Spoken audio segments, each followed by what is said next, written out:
If you're coming from the outside looking into an artist's life and you want to understand more, hopefully you do. That's cool. That's great. I would hope that you could see that when someone is an artist, not only can they be a struggling artist, but they can be successful, and it takes a lot of work or different hats to wear to be an artist. Like, you aren't just making your art every day in your studio having fun, like those memes that show you like, what does everybody else think I'm doing? This is what I'm really doing. You're not always just sitting in your studio making stuff to your heart's content every day.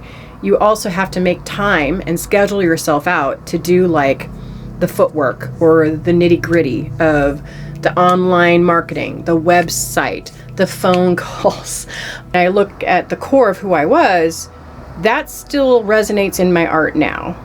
I have a lot of things that are botanical or nature themed and animal themed, and I've always been an advocate for animals and nature and our environment. And then there's also a side of me that was, while I was shy, I liked being silly and whimsical, and that still comes through in my art now. But I don't think I actually found what called to me until I was in my 30s, because throughout my teens and my 20s, especially then, I was just trying to make everything. Like, what's it like to do oil paints? What's it like to sketch with charcoal? What's it like to do sculpture or paper mache or clay? Like, I wanted to try all the mediums to see what they were about and experiment with them. And I think you actually do kind of have to experiment with a lot of stuff. I love color and texture in all of my pieces. Like, even the 2D art pieces, the canvases or on the archival paper, I have a lot of texture, whether it's dots or layers of color and metallics. And I also love things that are tactile oriented. And I think that's why I'm multi-diverse, because I like to feel things and touch things. And there's quite a few artists that really love texture and things that have texture components to their pieces, even if it's not clay. I'm one of those people. I like something to look like it's soft or feel soft or maybe rough.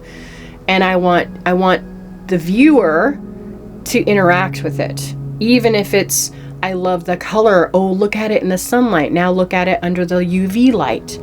I want you to interact with it. And it could be as simple as looking at it in different lights, but it could also be like, yeah, go ahead and touch it. Feel what it feels like.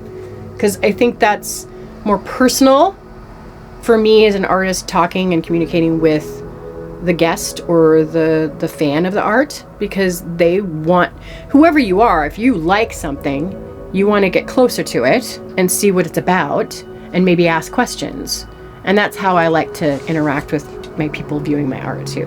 But when you hear someone who's being critical, or it sounds critical, or it sounds negative, it doesn't make you feel confident enough to go, well, people like my work. But when you get compliments from someone who you respect, maybe a friend, maybe someone you work with, who isn't an artist, but they appreciate art, when they tell you your art is great because of these things, take that into account and know that the people that gave you the nays, the negatives, like, ignore them, because they might not have experience like you. They might not know might not understand what you're doing, right?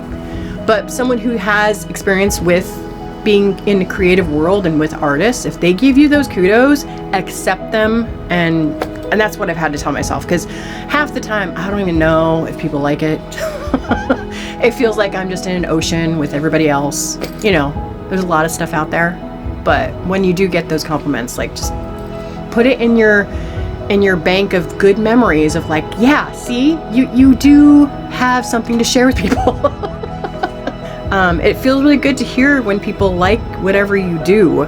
We all need to hear the positives, you know, because it's encouraging and it makes you feel like, you know, you're not just swimming in a dark part of the ocean where no one can see you at all.